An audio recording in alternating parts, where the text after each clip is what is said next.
have you ever seriously wondered what happens right after we die? I mean, not just the big vague ideas, but the actual step-by-step process. Well, back in 1992, a really fascinating lecture laid out this incredibly detailed roadmap of the soul's journey. And today, we're going to take a tour through that exact map. So the big question this whole thing is built on is, what if death isn't just a light switch that turns off? What if it's the start of a very specific, almost bureaucratic journey, a trip with different stages, guides, and yeah, even a final performance review? All right, so where does this journey kick off? It starts at the exact moment of clinical death. But here's the twist. From the soul's point of view, it's not an ending at all. It's just a moment of total and utter confusion. I mean, just imagine this disconnect. The soul literally hears a doctor say, "We've lost him." But inside its own consciousness, its heart feels like it's pounding away. Its mind is racing. The first thought is, wait, what? This doctor, he must be wrong. This has to be a mistake. In this deep denial, it leads to this really surreal and honestly frustrating period, where the soul is basically an invisible ghost at its own passing. You're still here, but nobody can see you or hear you. For the first few days, the soul just lingers. It might float up to the ceiling and look down at its own empty body on the bed. It can hear its family crying, and it tries to yell, "Hey, I'm right here! Stop crying!" But the words just don't land. It's this incredibly lonely experience, just watching the world start to move on without you. And this is really the peak of that denial. The soul sees its own funeral photo being put up, and it's just horrified. It's shouting, "No, no, no, take that down, what are you doing? I'm not dead yet." It's still fighting a battle that, from the outside, has already been lost. So you might be wondering, how is this lingering even possible? Well, the lecture talks about this concept of the silver cord, or reishi-sen in Japanese. It's described as this super thin, silvery thread that connects the soul to the physical body. And as long as that cord is attached, you can actually go back. This is what's happening in near-death or out-of-body experiences. True, permanent death only happens when that cord is finally and irreversibly cut. Okay, so after about a week of this confusion, the real journey finally begins. But here's the thing, the path isn't the same for everybody. Right from the get-go, souls get sorted onto completely different tracks. This window of time, the first 49 days, is absolutely crucial. The first week or so, the soul is pretty much lost. But then, a guide shows up. And over the next few weeks, inside that 49-day period, the soul's final destination, whether it's heaven, hell, or somewhere in between, gets decided. So let's look at the three main paths you can start on. First, you've got the hardcore materialists, the people who are 100% sure there's nothing after death. Well, they can't even process that they still exist, so they get stuck. They become earthbound spirits, unable to move on. Then you have those who lived truly evil lives. They just bypass the whole process and fall straight down into a deep hell, like falling down a dark well. But for most of us, the average person, a guided journey is what begins. And this is a really comforting moment. The guide who shows up is usually the person who is best equipped to get you to accept your new reality. More often than not, it's a parent, or maybe a grandparent, a sibling, or a close friend who passed on before you.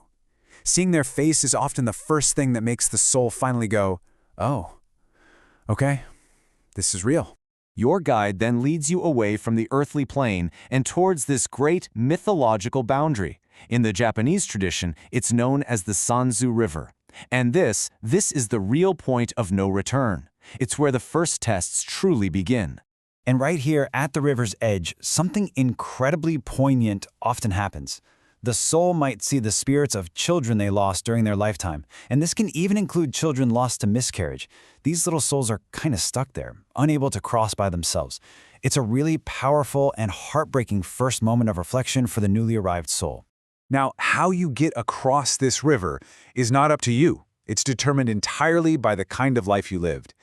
If you were a genuinely good person, not too attached to worldly things, you might find a beautiful bridge or a calm ferry waiting for you. But if your soul is weighed down by attachments and bad deeds, you have to wade through a raging, stormy current. It's the first major karmic sorting.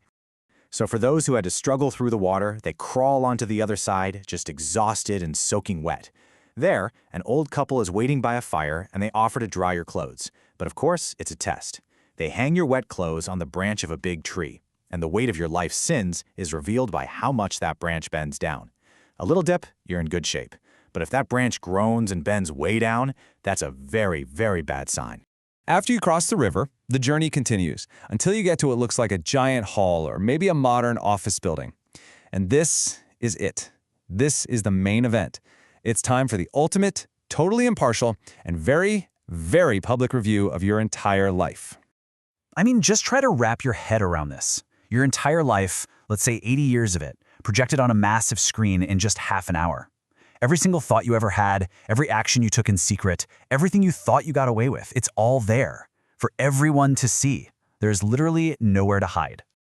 And as you're sitting there watching, you know exactly which scenes are coming up. You know the ones you're most ashamed of. And you have to sit there and feel the collective judgment and your own burning regret as your worst moments play out in high definition. It is the ultimate moment of facing yourself and finally understanding who you really were.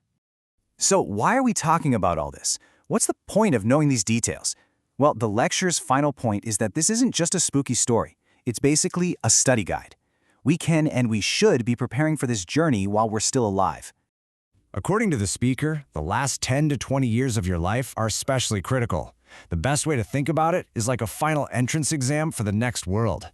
How you choose to live during this period has a huge impact on how your journey's going to go. So how do you study for this final exam? Well, the lecture gives 3 really practical tips. First, practice having a gentle face and using loving words. Your outer expression shapes your inner world. Second, look at yourself in the mirror. Are your eyes kind? Are they clear? Or are they clouded with anger or greed? And third, maybe the most important one, work every day on releasing your attachments. Ask yourself, if I died today, what am I still clinging to? And then practice letting it go. And all of this leads to the most profound takeaway of all. The afterlife isn't some place where you're arbitrarily rewarded or punished. It's a realm that runs on one simple law: self-responsibility. The world you step into after you die is a direct mirror reflection of the world you built inside your own heart while you were alive. So, I'll leave you with this final crucial question. It's a thought experiment, but it's a really powerful one.